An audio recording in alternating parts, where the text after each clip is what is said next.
up if he had gone any Evening, other everyone. direction. Thank you for joining us on November 17th, 2022. The time is 6:30 p.m. And council, when I call your name, please say here or present. Mayor Maxton. Here. Council members Stroop, Here. Elizondo, Here. Bliss, Here. Kerner, Here. Parker, Here. and Menchow. Present. With 7 members of council present, a quorum is declared. Thank you, Christina. And would everybody please stand and join me in the Pledge of Allegiance? I Pledge allegiance to the flag of the United States of America and to the republic for which it stands, one nation, under God, indivisible, with liberty and justice for all. Thank you, and thank everybody for being here tonight. As a reminder, we are live streaming tonight's meeting. Sorry. No, you're fine. If you do speak tonight as part of the meeting, would you ensure that everybody uses the mic? And when you come up to using the mic, please introduce yourself. And for Fair Oaks Ranch residents, or for residents, please state if you're a Fair Oaks Ranch resident or not. And we didn't have any citizens to be heard. Any individual sign up for citizens to be heard. Is there anybody here that did not get an opportunity to sign up that would like to speak? With that, then we'll move on to our presentations tonight. And the presentation of the San Antonio Express News Top Workplace Award for 2022 to the City of Fair Oaks Ranch. Anna. Thank you, Mayor. My name is Joanna Merrill. I'm the Director of Human Resources and Communications here for the City of Fair Oaks Ranch.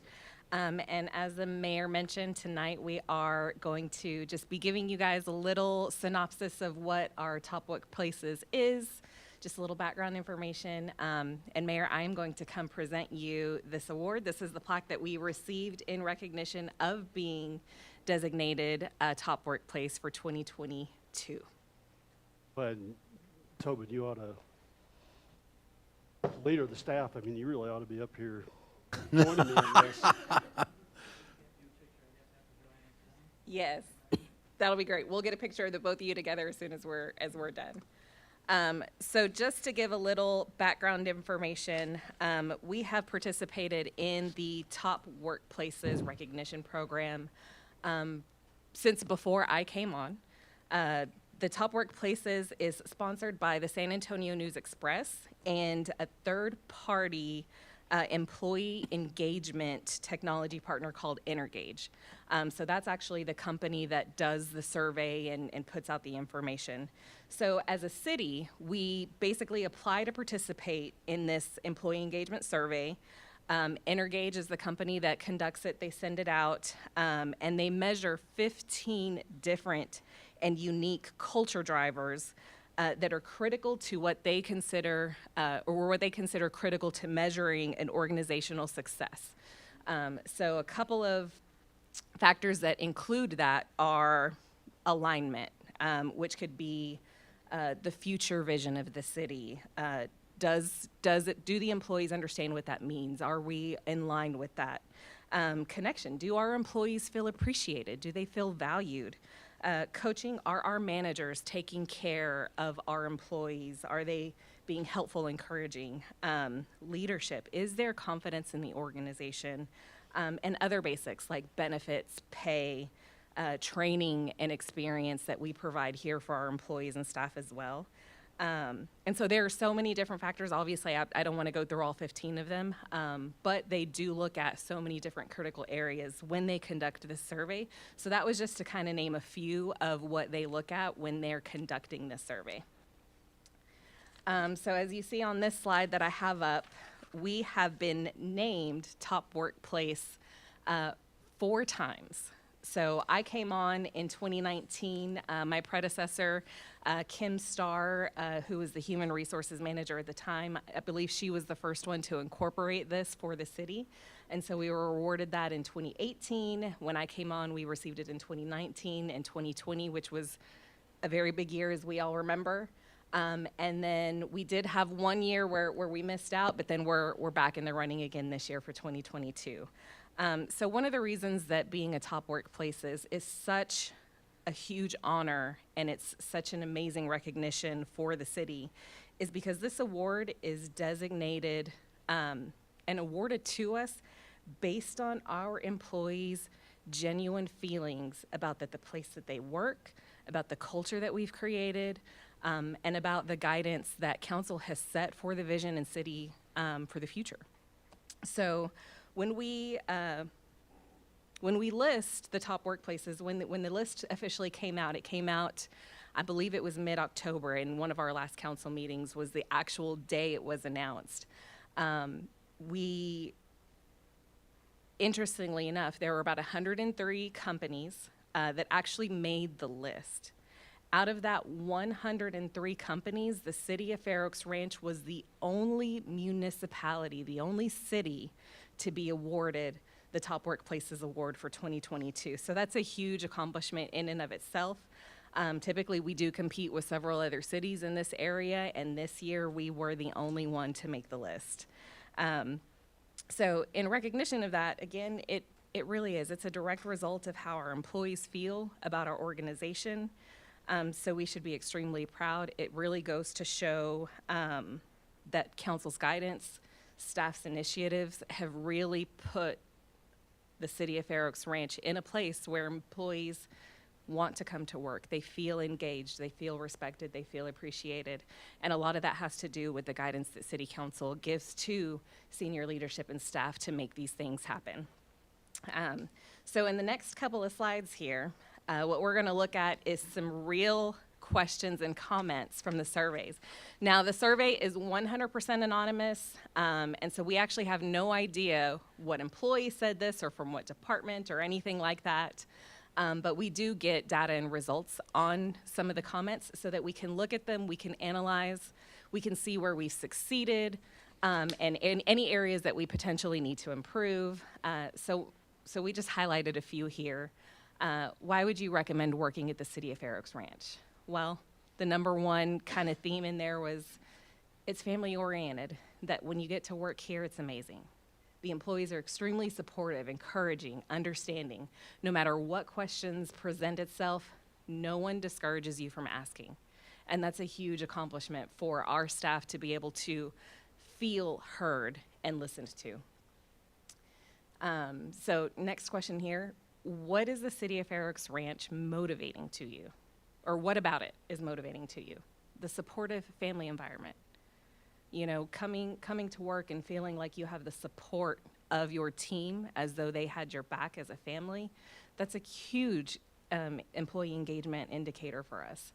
And then seeing the examples of leadership. So that not only is leadership from the senior staff level, from the city manager, the assistant city manager, and the directors, but that also includes leadership from council. So that is you guys too, shaping and framing those things so that we can create this culture for our organization. And then what contributes most to you wanting to stay with the City of Fair Oaks Ranch? Because it's not only important that we get them and they like it here, it's important that we develop that bond and that loyalty to keep them, to keep those employees that we value so much. And some of the responses were, we enjoy working with all city staff and coworkers, the opportunity to have a positive impact on a city of about 10,000 residents and making it a desirable place to live. So we can only do that through council direction and council initiative. So a lot of that speaks to you guys and again, our senior leadership. And then supportive management, team unity and benefits. So these are real live comments that came directly from the survey. We did this back in May. That was when the survey went out. Again, completely anonymous. And then what do you like about the direction that the City of Fair Oaks Ranch is going? One of the things they said is they love that we're always striving to improve and provide the best services for residents of the city and the employees that are part of the team. I like the positive attitude being set when discussing the future. So these are all great things that we're doing right. You know, it's been a hard last couple of years and we've gone through a lot. And so to see some of these comments, just reinforcing that, you know, council is doing a fantastic job helping guide senior staff and employees, and senior staff is taking that direction. And our employees are seeing it, they're hearing it, and they're feeling it, and they're respecting it. And so that was reciprocated in this award. So here we just have a little collage of some of the different departments in our team. Obviously, I don't think we got everybody in here. We have about 75 employees currently staffed, but here are just some highlights that we had through the year. So we are very proud, and this is a huge honor to be recognized as a top workplace for the 2022 year, and we hope to continue to do so in future years through the partnership of senior staff and council and the work that our employees do for our residents every day. Well, thank you, Joanna. And, we have an extraordinary staff here at the City of Fair Oaks Ranch. And I know that they work every minute of every day that they're here on the campus, doing the right things for our city and for our residents. And I want to congratulate you, Tobin, and all of our staff on a great accomplishment. Thank you very much, Mayor. And I tell you what, could we get a picture with all the council, Tobin? Yes. And Most definitely. If y'all will line up right here in the front, we will get Casey and he will take a picture. whoever else you feel appropriate. I think it would be great to have our assistant city managers as well. Scott and Carol. I know. Don't fire me. No. Or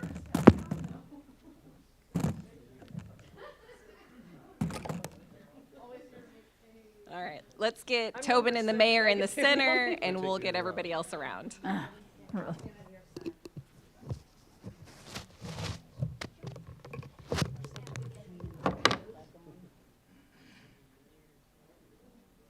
Can you get them all? We'll put filters on them.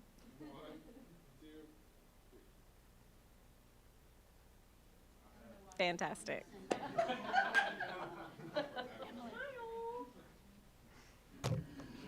Yes, sir.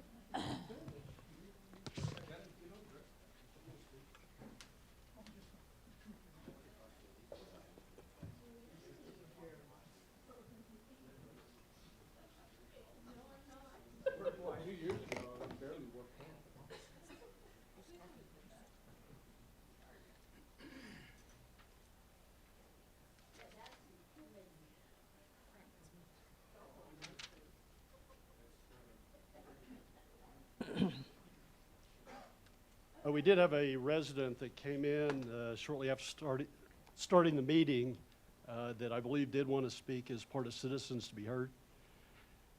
So we had already passed that, but we'll back that up and give you an opportunity if you'd like to speak to council. Sure, no problem.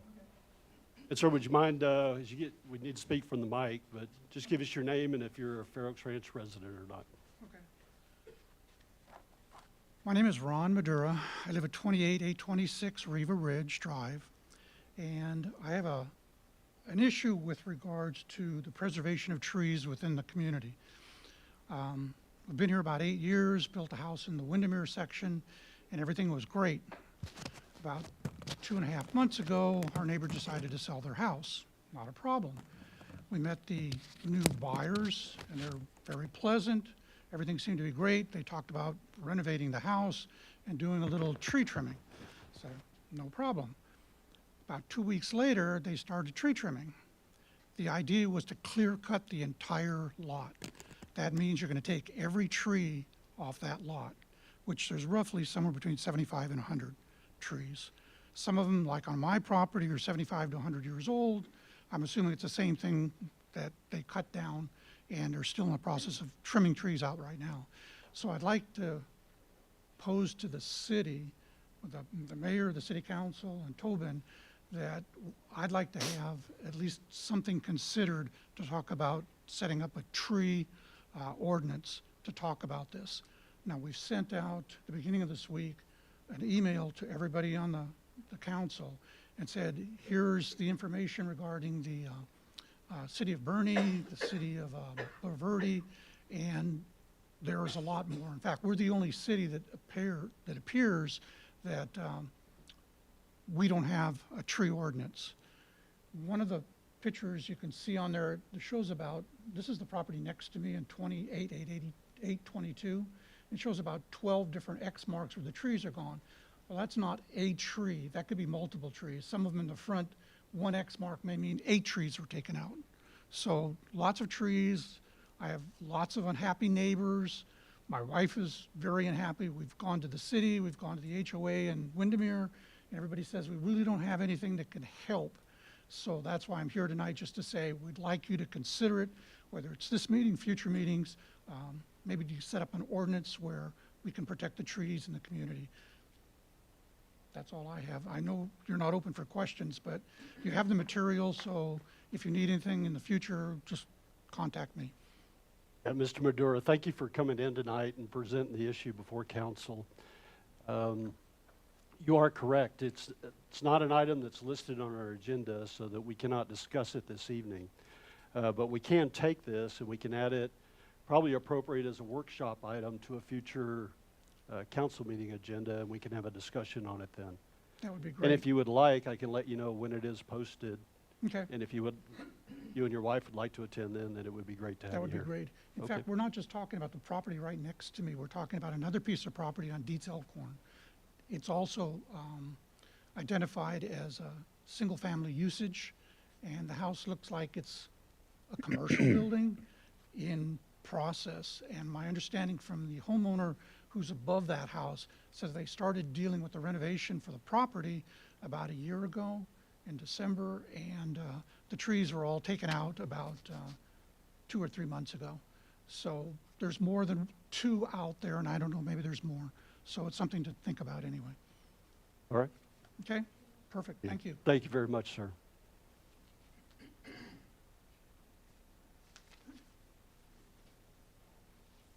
With that, we'll move on to the consent agenda tonight.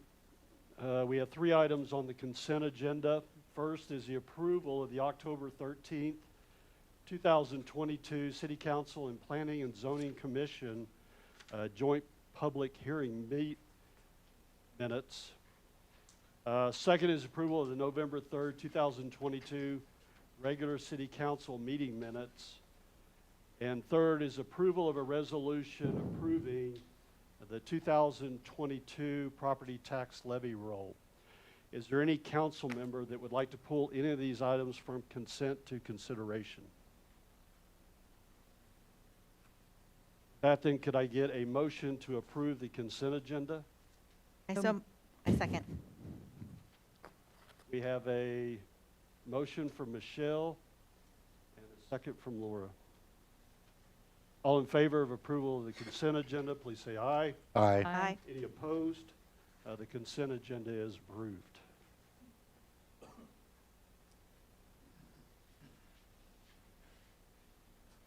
And now we'll move on to our consideration and discussion items tonight. First up is the consideration and possible action approving the first reading of an ordinance, approving the first amendment to the city's exclusive franchise agreement with Republic Services for the collection, hauling, and disposal of residential garbage and refuse waste in the city of Fair Oaks Ranch.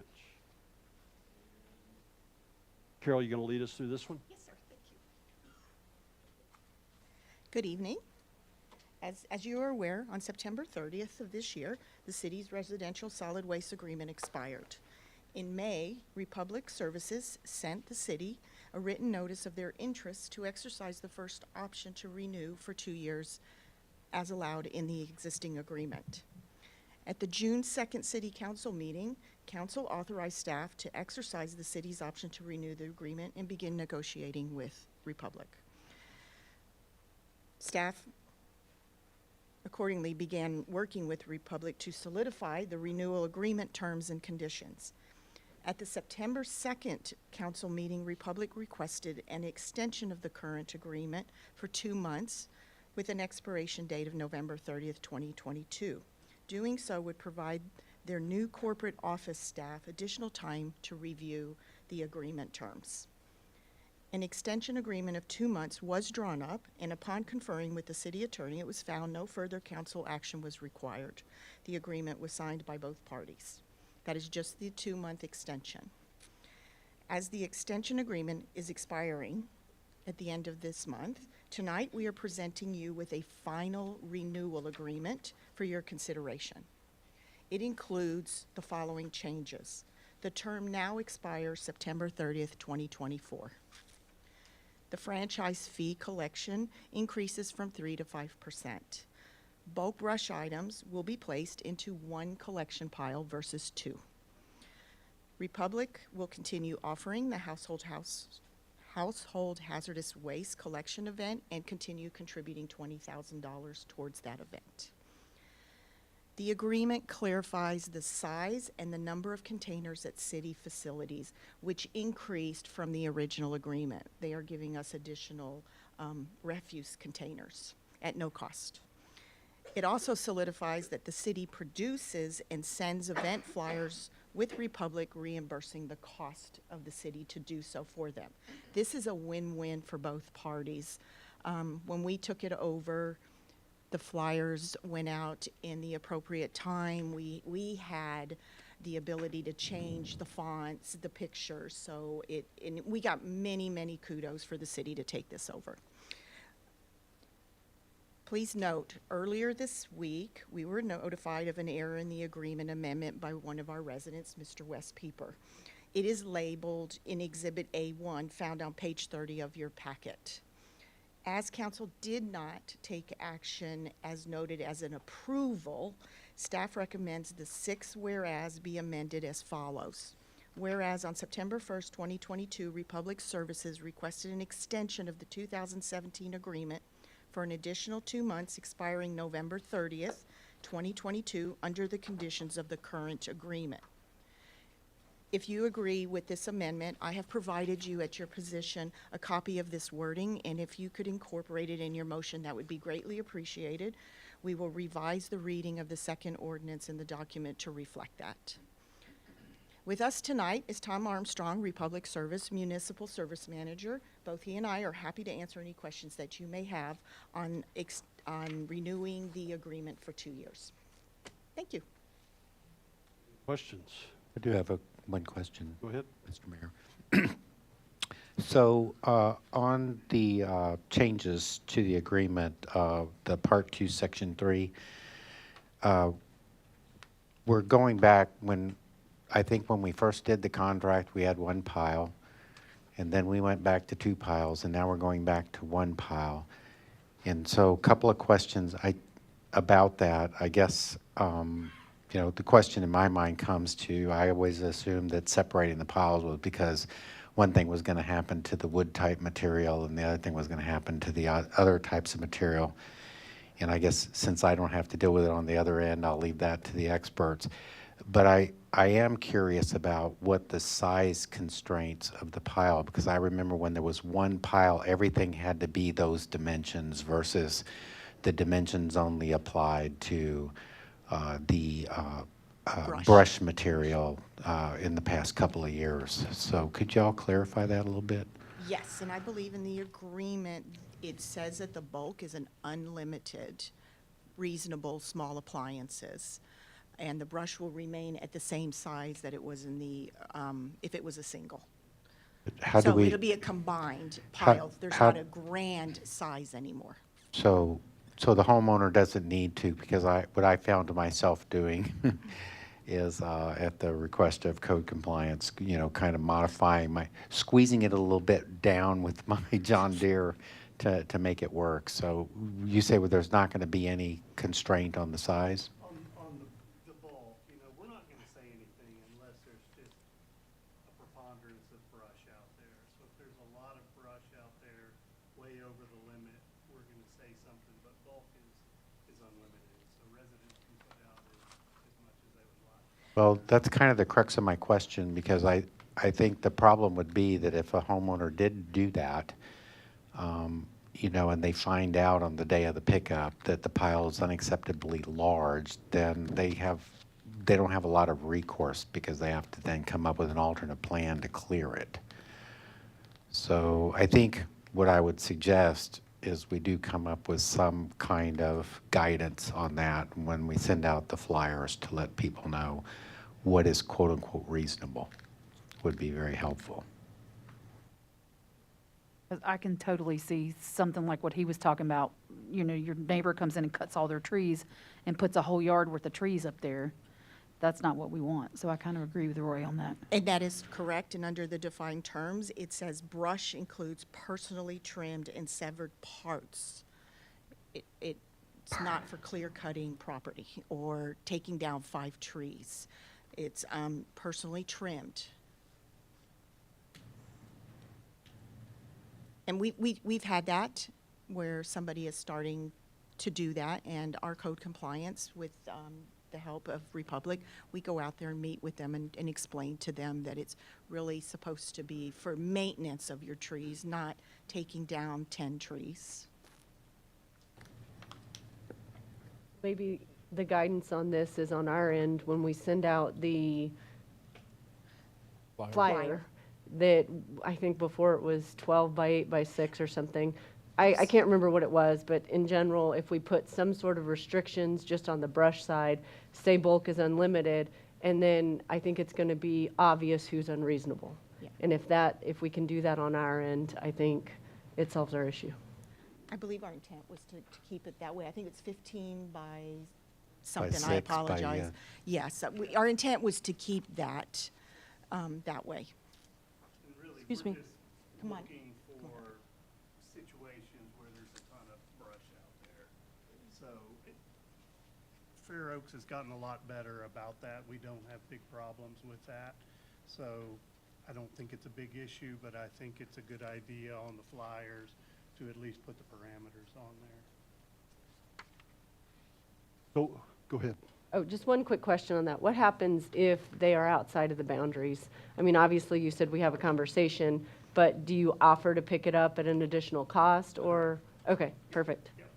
And Maybe I we can put that on the flyer? can't tell you, at times, Republic has gone above and beyond when it's a first incident, and they went ahead and picked it up and just advised them. And that's kind of a double-edged sword because we want to do the right thing.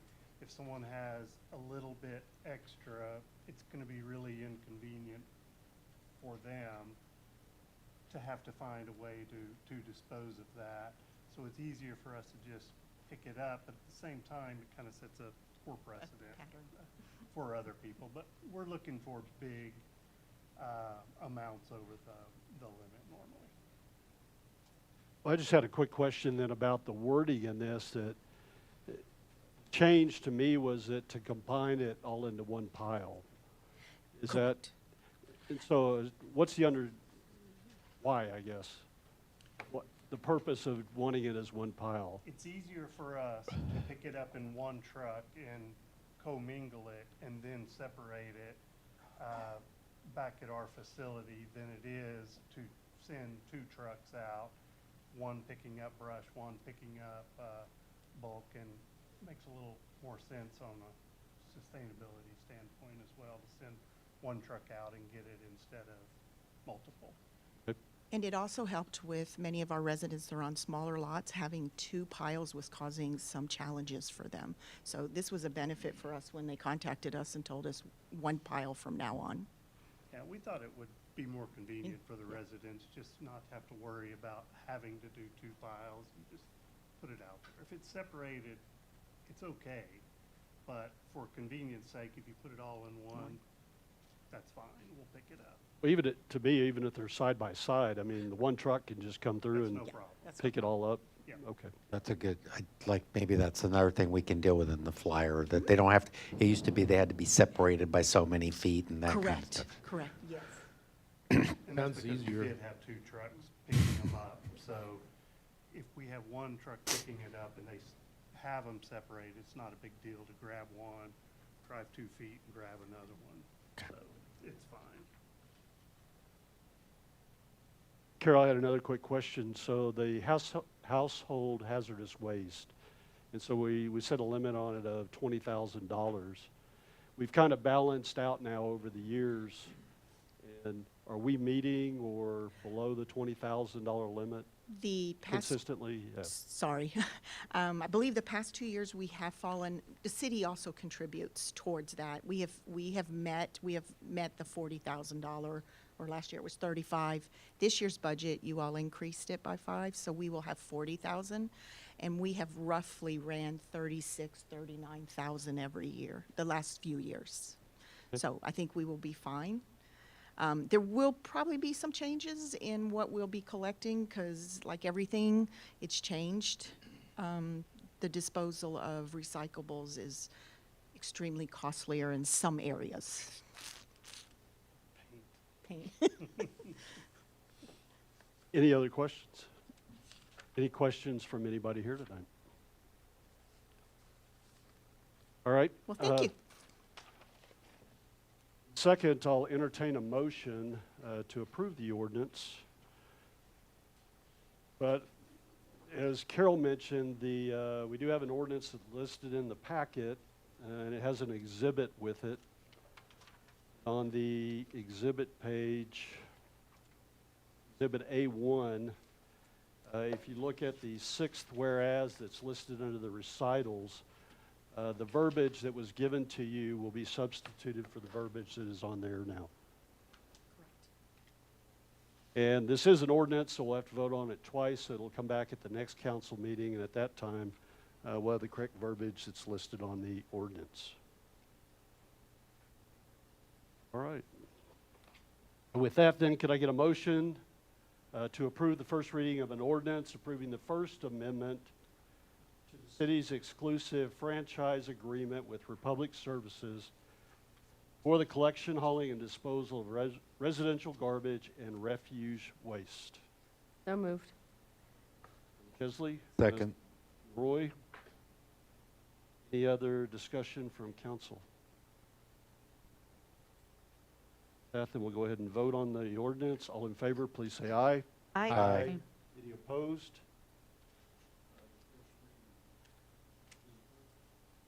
Passed, whatever the wording.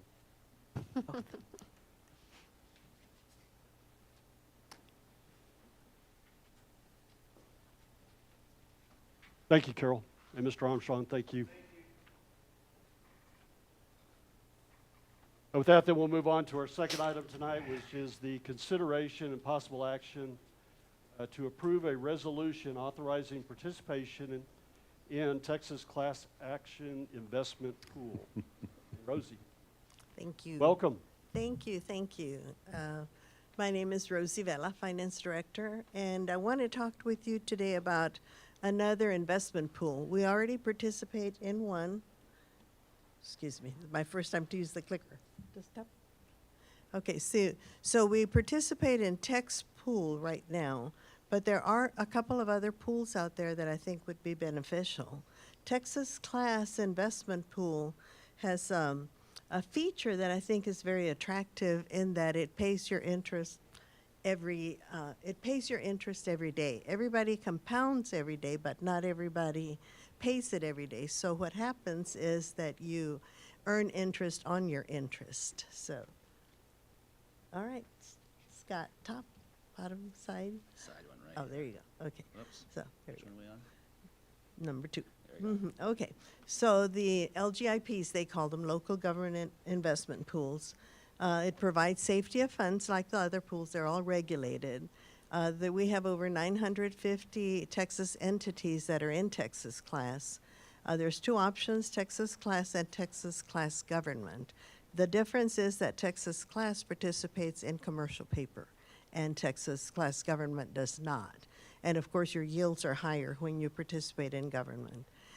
It's the only one that pays interest daily, although all of them compound daily. And so the difference is that you get more money because your interest is earning interest also. No minimum deposit. It's very easy to participate. We have the resolution in the packet.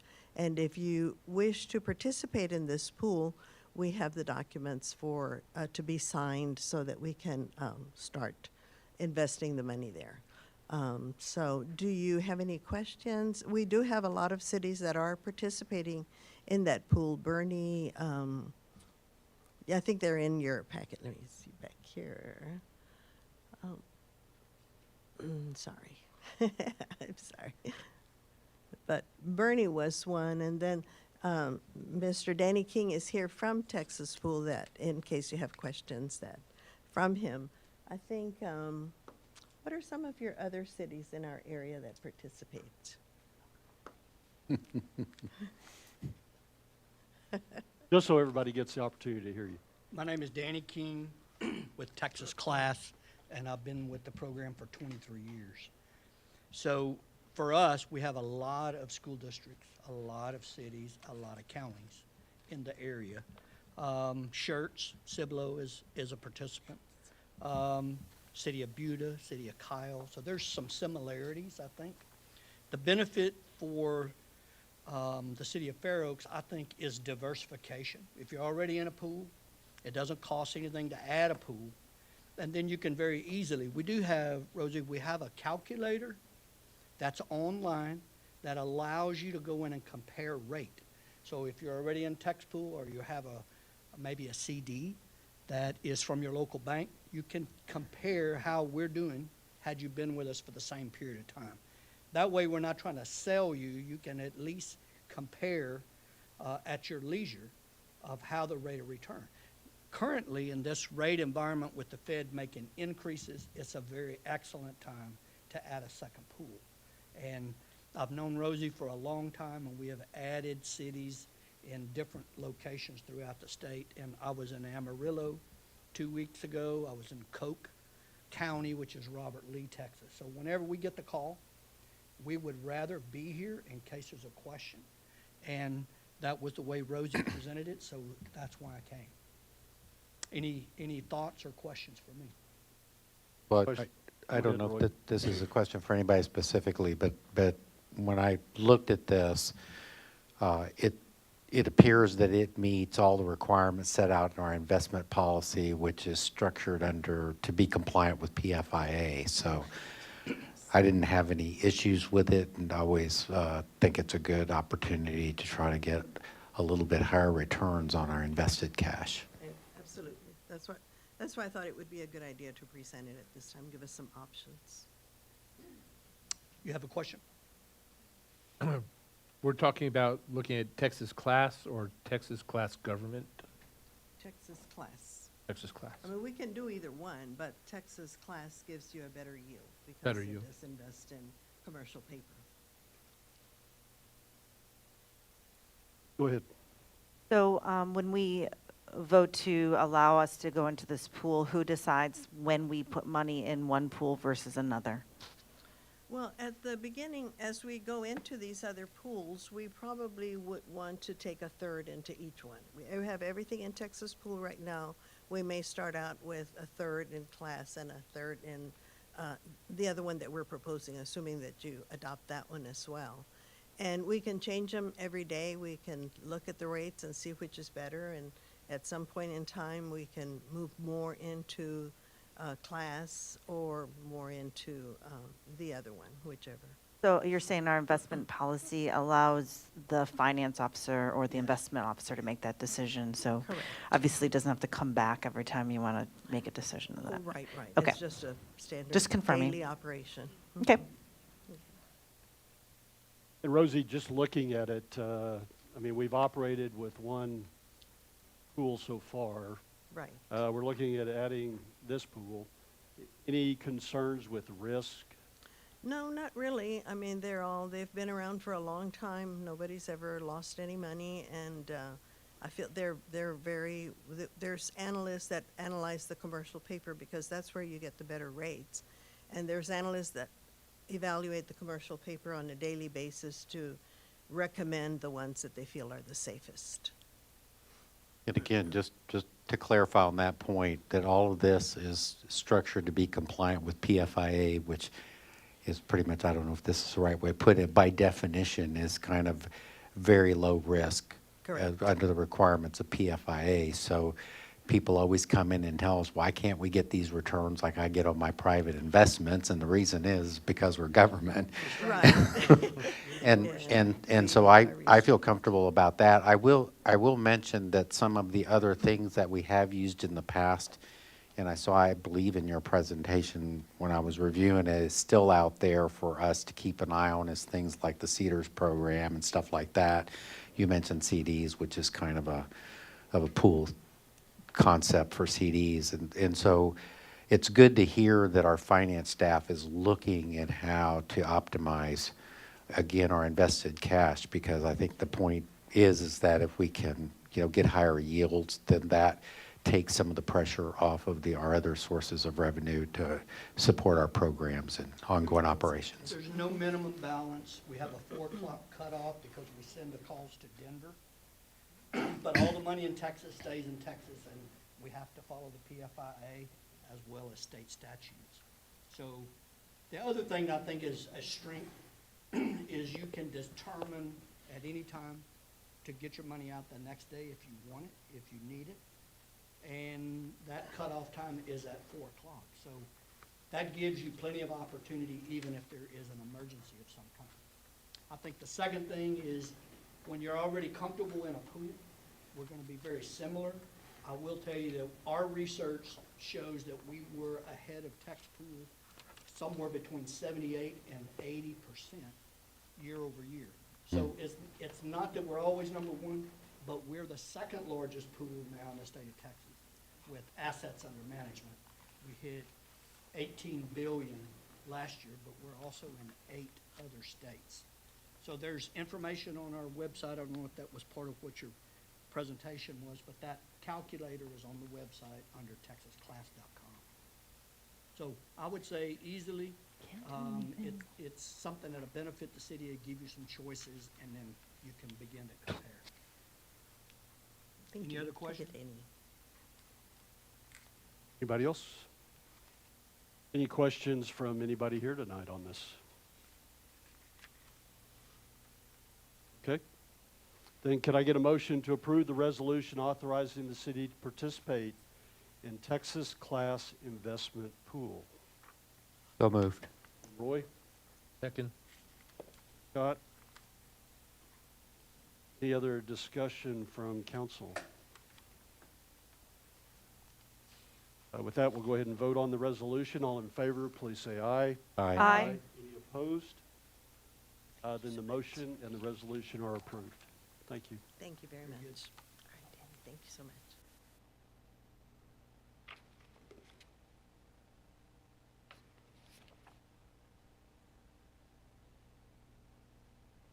That we'll move on to our next consideration item, which is the consideration and the possible action to approve a resolution authorizing participation in Tex Pool Prime Investment Pool.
Any questions from council?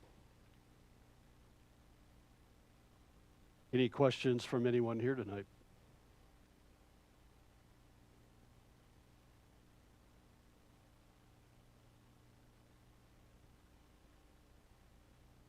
Could I get a motion to approve the resolution authorizing participation in the Tex Pool Prime investment pool and designating authorized representatives? Kesley I second. and Laura? And any other discussion from council? That will go ahead and vote on the motion. All in favor, please say aye. Aye. Aye. Any opposed? The motion is approved. Thank you, Rosie.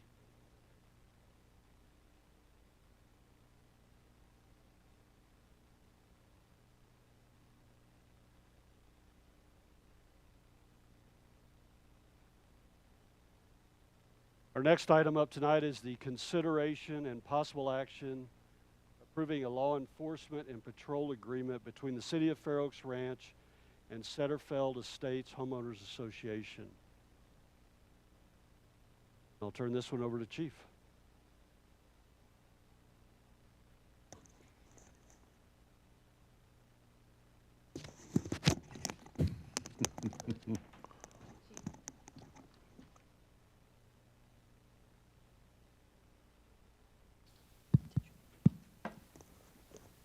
You're going to set the precedent of wearing two headsets at the same time there. Nope.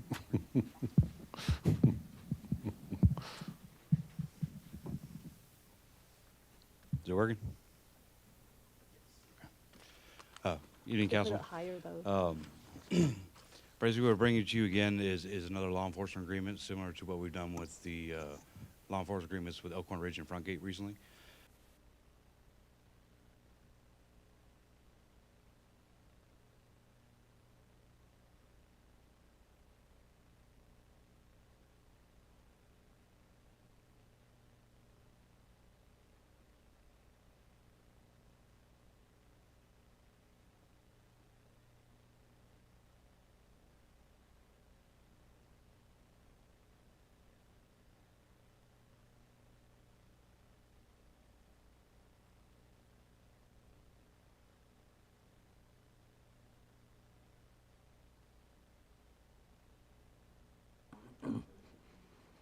No.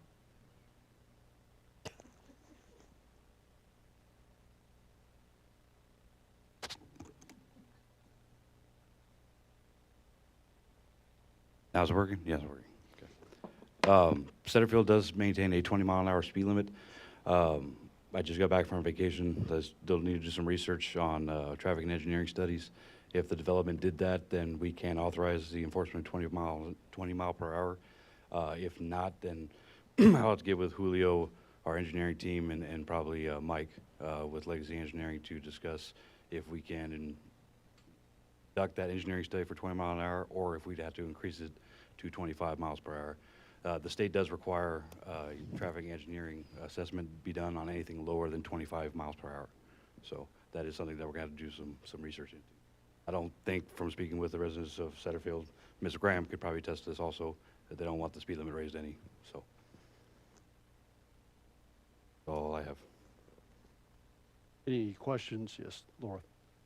So say they haven't done the study and you wouldn't be able to enforce traffic rules, would you be able to enforce other things? Well, we can enforce any state law on the books right now. We could not enforce the traffic, the speed limits or stop signs without the ordinances in place. Got it. So, And we can't do the ordinance unless there's a study.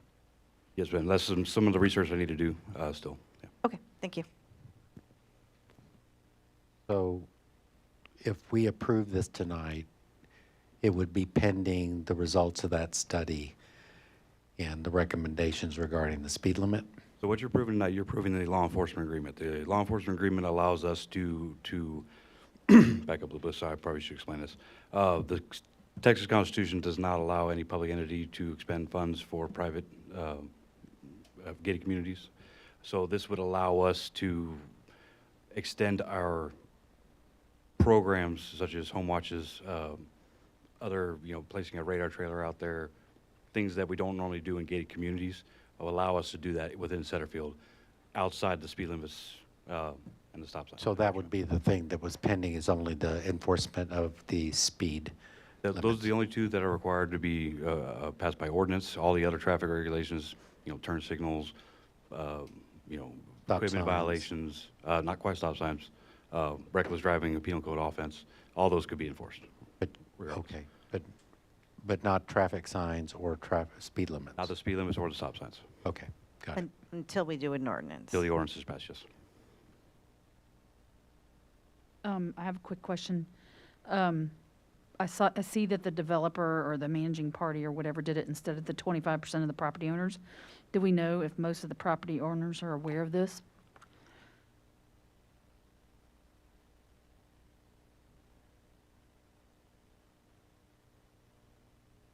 Now, speaking with, I would probably say the past 2 years that we've done a National Night Out there, Setterfield has probably been one of our larger gatherings.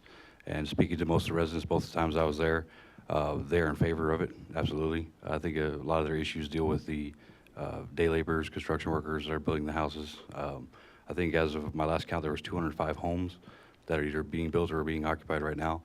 So I do know we've had some issues with some pedestrian traffic around Halloween and some speeders. And we've placed some officers doing some extra patrols in there. But being able to enforce that with some teeth behind it is what we really need to have. Just a clarifying question on that, and Christine, I don't know if you'd mind coming up to the microphone to answer it, because but the question is the sense is, even though this is being sponsored by the developer, because y'all are not 75% built out, that there is a general sense that the residents in Setterfeld support this? I will let Ms. Graham test out of that. Christine Graham, Centerville Estates. We're actually 99% built out, but we are still under developer control. So we don't have the voice to say one way or the other. The majority of residents will tell you they do not want the speed limit over 20 miles per hour because we are a very small development, little community, one big circle, that's it. But I would say the majority of residents are unaware that police aren't even allowed to do a home watch because they don't have that contact. They're not aware, but the majority would want police to be able to come through and enforce the traffic. So step A, this law enforcement agreement gets y'all the ability to get our officers in there to help provide for public safety. Part B, yet to come, will be a determination about whether we're going to pass an ordinance regarding the traffic enforcement in Correct. Centerville. Okay, When I called 2 years ago to get a home watch, I was told I couldn't have one. right. Okay, thank you. Hey, Ms. Graham, so would you believe that most of the residents would be in favor of passing this law enforcement agreement? Yes. Thank you. Just to clarify, we still answer emergency calls and call for service within the neighborhood. It's just for preventative patrols, things like that. So. Any other questions from council? Questions from anyone here tonight? Then could I get a motion to approve the agreement between the City of Fair Oaks Ranch and Setterfield Estates Homeowners Association for police services within the gated community of Setterfield Estates? I so move. Second. Bill and Emily. Any other comments or discussions from council? That will go ahead and vote on the motion. All in favor, please say aye. Aye. Any opposed? The motion is approved. Thank you, Chief.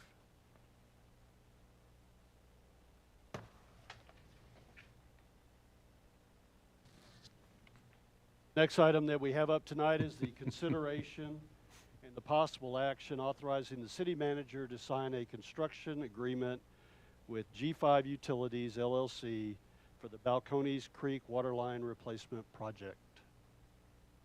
Thank you. The city has identified the need to replace a water main due to erosion at the Balcones Creek crossing. Basically, that's exposed an existing 10-inch water main that if it's not addressed, it's going to create some issues and it'll eventually fail, which will, definitely impact our resiliency as a city for our water distribution. So in 2019, a professional service agreement was executed with Garza EMC for the design work for this project. The scope is consists of excavating the area, installing approximately 110 linear feet of a new pipe to avoid the erosion, and then it'll install what they call a Reno mattress, was basically one of those wire cages filled with rocks that helps prevent future erosion. They're pretty common that you see and used throughout the world. All the work will be conducted within existing or soon-to-be acquired utility easements, and access to the site will be via temporary construction easement that starts at the end of Fairway Vista Drive. So in order to get this work done, we advertised an invitation for bid on September 15th. We received 2 bids. Our bid opening was on October 17th, and G5 Utilities LLC was determined to be the lowest responsible bidder for this project. You can see their bid at $123,652.60. The bid amount from G5 Utilities is in line with the consultant's opinion of probable cost, considering the current market conditions that we're in.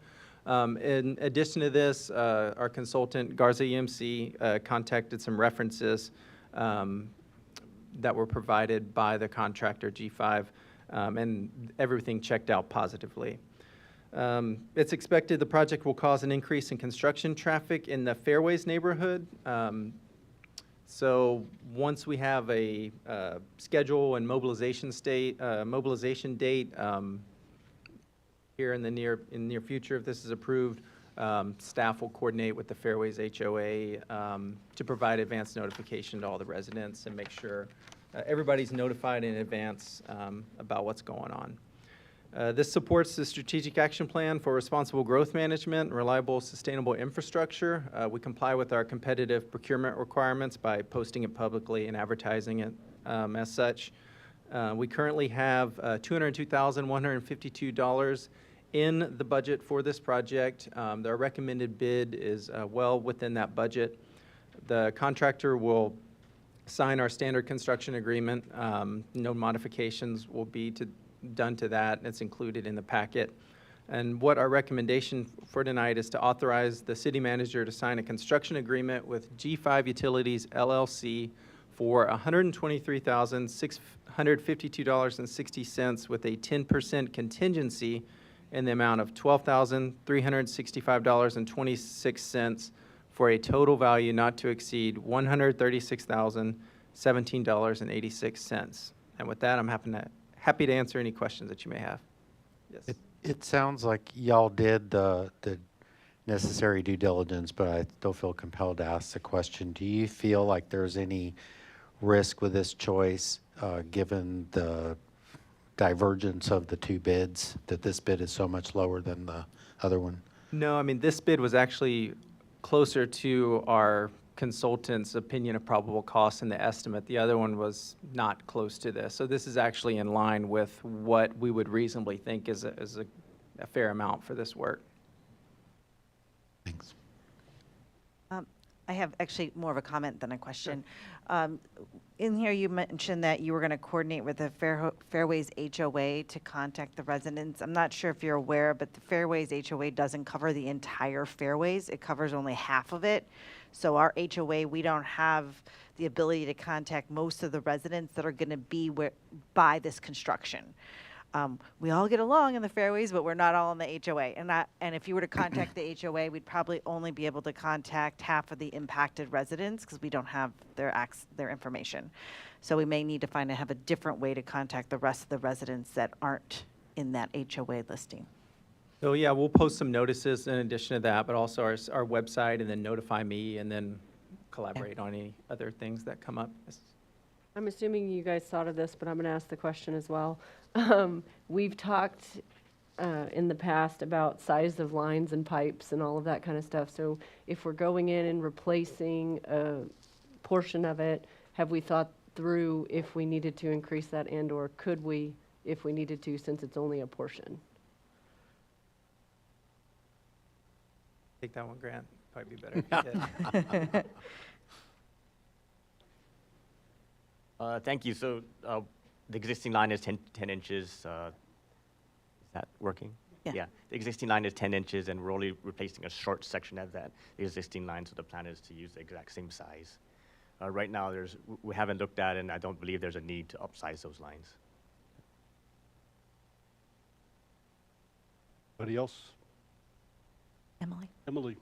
No, or do you have any idea how long this project is going to take? Our estimated construction duration once, so there will be a lead time for the Reno mattress to come in that we talked about, but we're estimating 90 days for our construction duration. And what's the target start? I believe we were targeting beginning of 2023 based on getting approval and the contractor submitting their submittals to us approving it, our consultant as well, and then them ordering the material for it.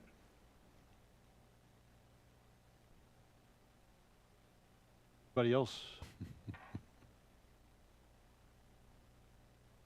Any questions from anyone here tonight? With that, could I get a motion to authorize the city manager to sign a construction agreement with G5 Utilities LLC for $123,652.60 with a 10% contingency in the amount of $12,365.26 for a total value not to exceed $136,017.86. I so move. Laura? Second. And Emily. It's our neighborhood. Any other comments or discussion from council? Yeah, we'll go ahead and vote on the motion. All in favor, please say aye. Aye. Any opposed? The motion is approved. Thank you, Clayton. You're going to stage the materials in your yard? The next item that we have up tonight is the consideration and the possible action approving a wastewater treatment plant site feasibility study capacity expansion option. Turn it over to Grant. Mr. Mayor, council members, city staff, ladies and gentlemen in attendance. I am Grant Watanabe, Director of Public Works and Engineering Services. And this agenda item is a follow-up to the workshop that we held back on November 3rd regarding the wastewater treatment plant site feasibility study and some of the various expansion options. So in order for our consultant to proceed to the next steps, one of the options needs to be selected for further evaluation. Those next steps include refining the site layout and cost estimate for the proposed improvements, evaluating phasing of those improvements, establishing a proposed transition schedule, and conducting a desktop environmental review for the selected option. Once this is completed, the consultant will provide a final comprehensive report and a presentation. A summary of these expansion options as well as their associated costs is provided on the consideration page, and I'll quickly recap it for you. Option 1 was expansion of our current wastewater treatment plant to meet 100% of our build-out requirements. What we've learned throughout this study is that we fully utilize the site. There is a 150-foot building setback on adjacent properties that does meet the TCEQ offered. The cost for that option was $13.4 million, or estimated to be $13.4 million. Option 2 was to construct a new greenfield plant on the 5-acre city-owned property near the Arbors Preserve. Cost for that was between $50 and $52 million. That included not only the new plant, but also the infrastructure to get our wastewater to that new site, as well as back from that site to the existing plant and then to the golf course for irrigation. Option 3 was a combination of the two, which would be continuing to utilize our existing plant and building a smaller plant on the city-owned property near the Arbors Reserve. The cost for that option was between $31 and $37 million. Option 4 was to construct a scalping facility that would serve potential new growth areas. The scalping facility would treat the wastewater, would use much of that effluent for irrigation in the vicinity of the scalping plant, and then send the solids to our existing plant for further treatment. The cost for option 4 was between $56 and $58 million. The last option was option 5, which was a connection to the SAWS system. That included not only the construction of a new lift station and remains that run pretty much the entire length of Fair Oaks Parkway from our existing plant all the way to I-10, but also impact fees paid to SAWS and additional costs to upsize SAWS infrastructure to accept our effluent. And the cost for that option was estimated at $17.9 million.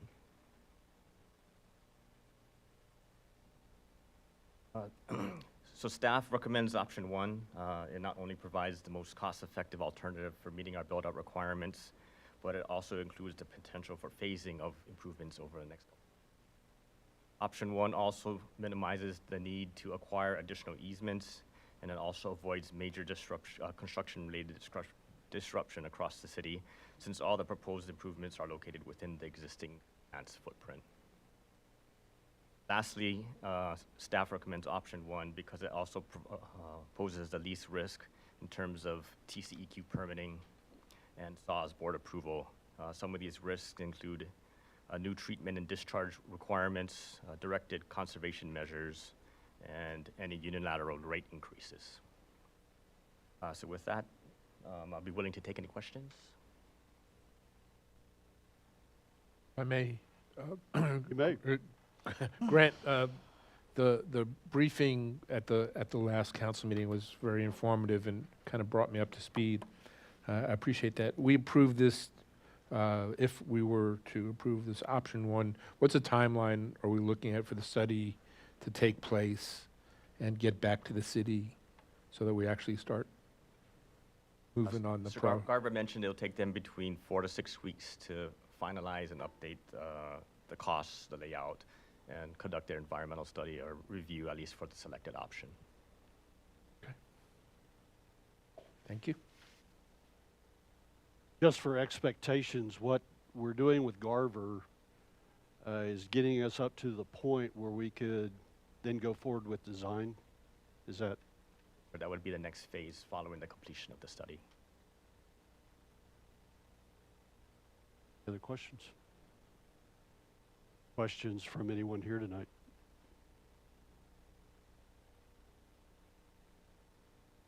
Then could I get a motion to approve option one as the current wastewater treatment plan expansion for further evaluation as part of the wastewater treatment plant site feasibility study? So moved. Second. Roy and Laura. And any other comments or discussion from council?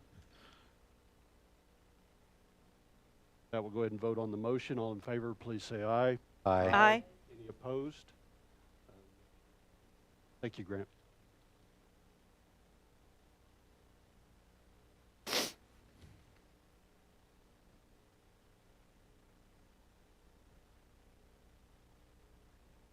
And the last consideration item that we have up tonight is the presentation and the possible discussion of the fiscal year 2021-2022 preliminary year-end results. Rosie's back. Yes, we are doing a presentation on this is preliminary. Is subject, of course, to audit and is, they're starting field work, I think, in December, but they've already had us doing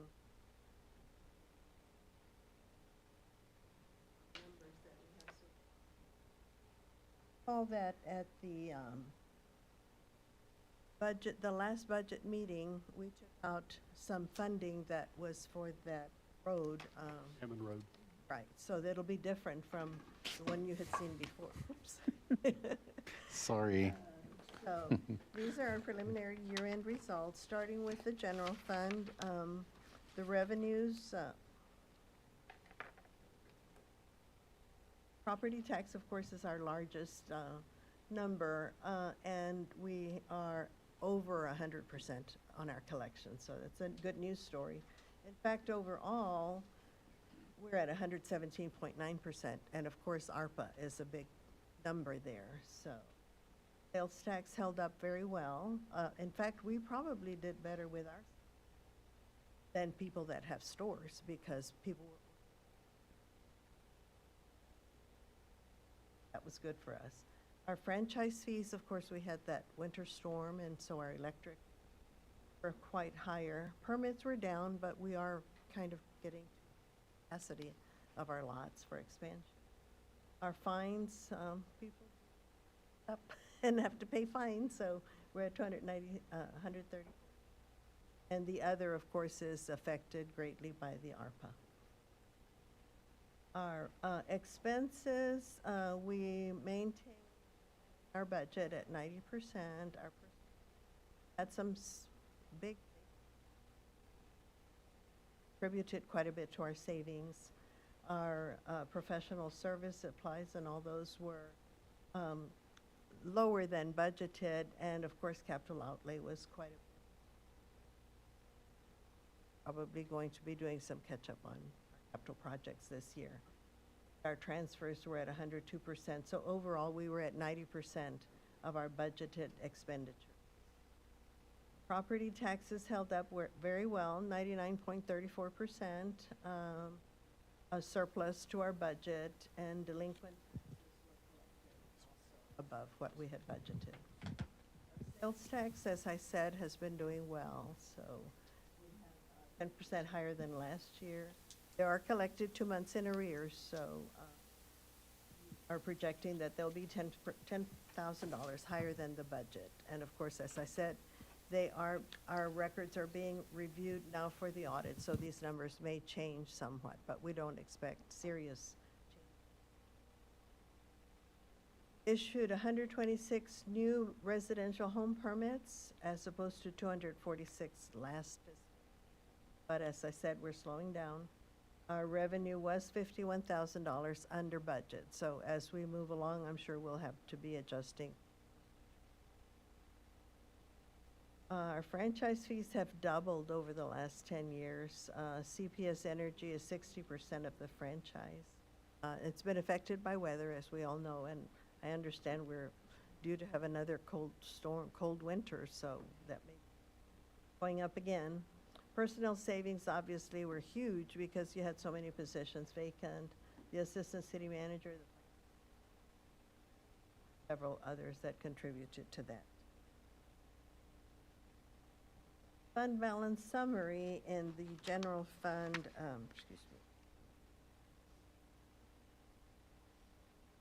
are at $8,760,000.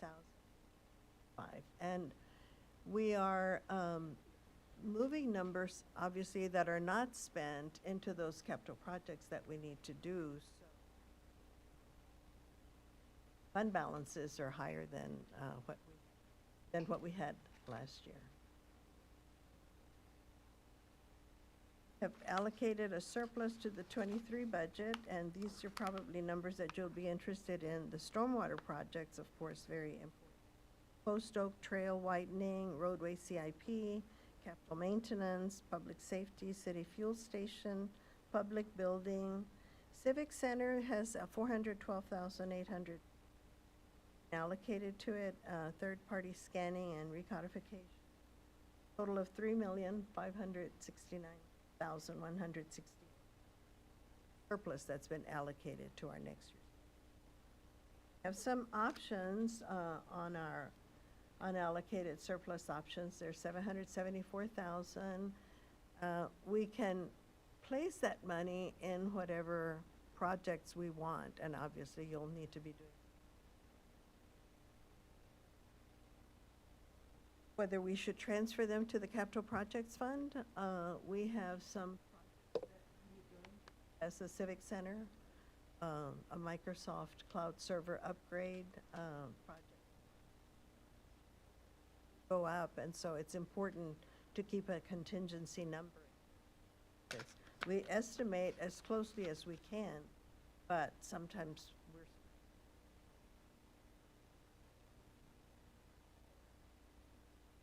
balance.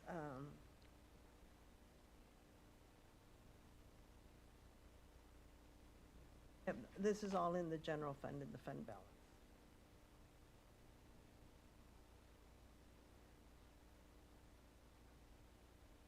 Moving on to the enterprise funds, we have the water revenues and the wastewater revenues, both of which were over budget, 119.8 and 114%.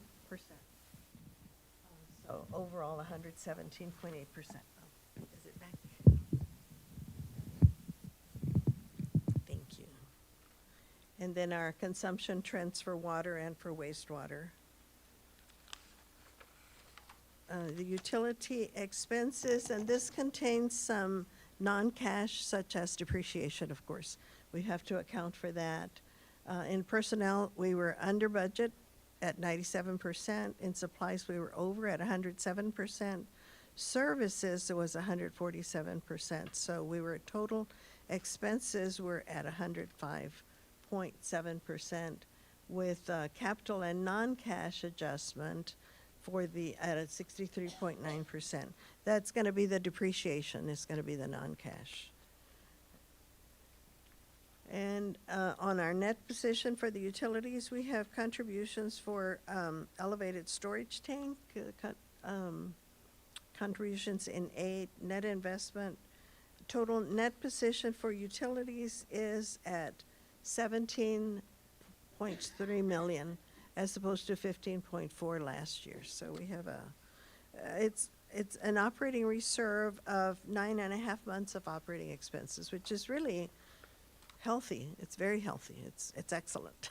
I would say it's excellent. And our auditors seem to think that it's excellent as well. I am impressed. I've struggled with funds that, can't quite make those reserves. So very happy to be here with such a healthy situation. The Water Capital Fund, we have about $1,339,000 in the several unallocated, as you can see, allocations for the storage tank, the water rate study, the Willow Wind, Red Bud Hill, Old Fredericksburg Road, Rolling Acres, and then the unallocated for capital, impact fees. Well, the impact fees are, one of them is gone now. The impact fees for 2020 is still there, but the other one for 2014 is gone. So from operations, we have a $398,000 unallocated balance. And the wastewater capital fund has $2.2 million in the unallocated overall. From operations, impact fees again in two different categories, one in 14 and one in 2020. Then in capital, $225,000. And the future wastewater treatment plant, obviously we have to start planning for the future. And solids handling, we've got $1,095,000 in that capital fund. So those are our preliminary year-end results. And as I say, we are being audited at this point in time, but we don't expect any surprises. We haven't heard from them saying, you've got to change this or that. So. Rosie? Yes, sir. When's the audit expected to be completed? January, usually it's in January. We have a certain time frame that we have to submit to GFOA, so we have to make sure that they're within that time period. Any other questions? So Rosie, that means that after the audit's done and this becomes final, then we would have before us what we want to do with some of that surplus. as far- Exactly. Okay. Yes, you We have some time to think about it. will. Right. Okay. Anybody else? So Rosie, for tonight, it was a presentation, there was information for council. Is there anything that you need from us? No, we don't need any action. Just wanted to brief you and let you know where we stand right now, how the numbers look at this point in time after doing our year-end review, and of course, subject to the final audit. Great job Thank you. on all your Yeah, thanks for having me. presentations, so, Thank you. One more. We have one more? yeah.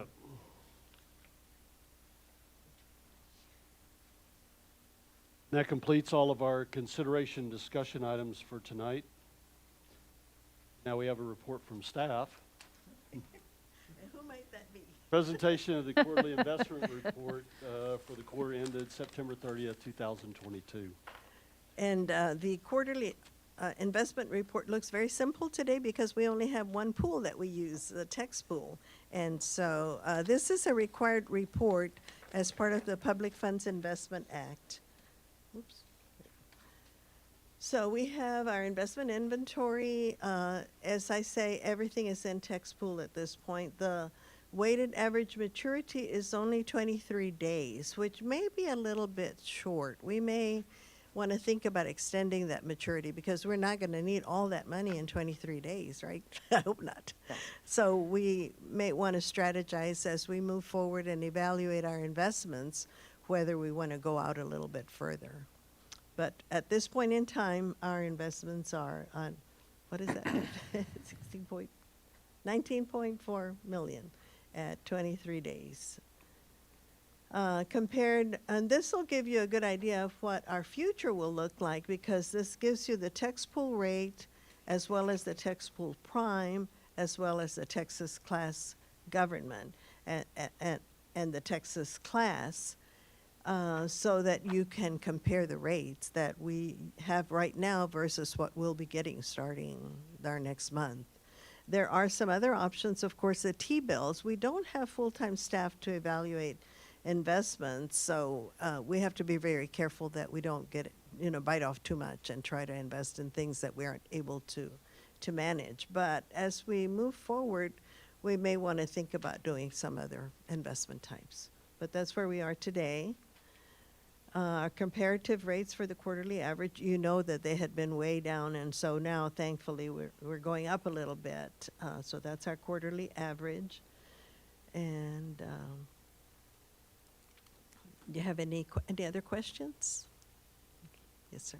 So in general, I guess I kind of understand that everything's structured so that we would always have the liquidity that we need to fund our projects, and that anything that are kind of like you mentioned, like increasing our maturities, there's some sweet spot out there that maybe you get a little higher yield by increasing the duration of that investment, but those would be laddered in a way where we make sure that those funds are free when we need to spend them on a project? Exactly. As we invest, we would look to see what the demands are at every point in time and make sure that there's enough funds available for when we need that money. Mm-hmm. Right now, we've kept everything very short, but we may be able to ladder them out a little bit so that we can get a better return. Okay, well, I'm going to leave that up to you because that's more complex than what we've done in the past and takes a little bit more maintenance, but I trust y'all will bite off what you can manage to chew. We will certainly study it and see what we're capable of, because with limited staffing, you don't want to bite off more than you can chew, so we will certainly be very careful before we move forward or move into very long maturities. Any other questions? Are there any questions from anybody here tonight? All right. Thank you so much. Thank you, Rose. Thank you. Thank you, Rosie.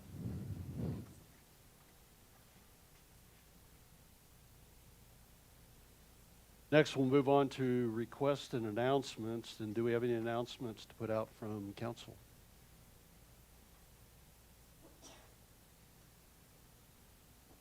Bless you. The only announcement that I wanted to put out is from all the council is Happy Thanksgiving. And we wish the best to all of our residents and hope that you get an opportunity to meet with family and friends during this holiday period. And we'll see you afterwards. Tobin, any announcements from you?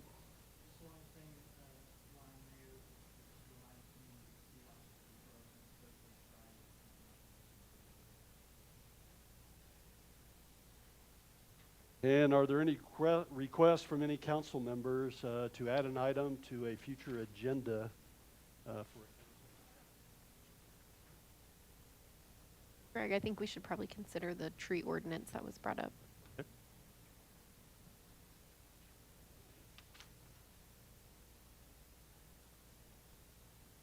All right. We will meet in executive session tonight. Pursuant to Section 551.101 of the Open Meetings Act, Texas Government Code, a quorum of the governing body hereby convenes into closed session. And this will be reference Section 551.071, reference cause number 2021 Charlie 105780, Richard J. Davila Jr. versus City of Fair Oaks Ranch. And also reference Section 551.072, which is in the city council, will meet in closed session to deliberate the purchase, exchange, lease, or value of real property that may be considered for future location of a water and wastewater system improvements. And Christina, I have the time now is 7:54, and we move into executive session.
Now we're ready.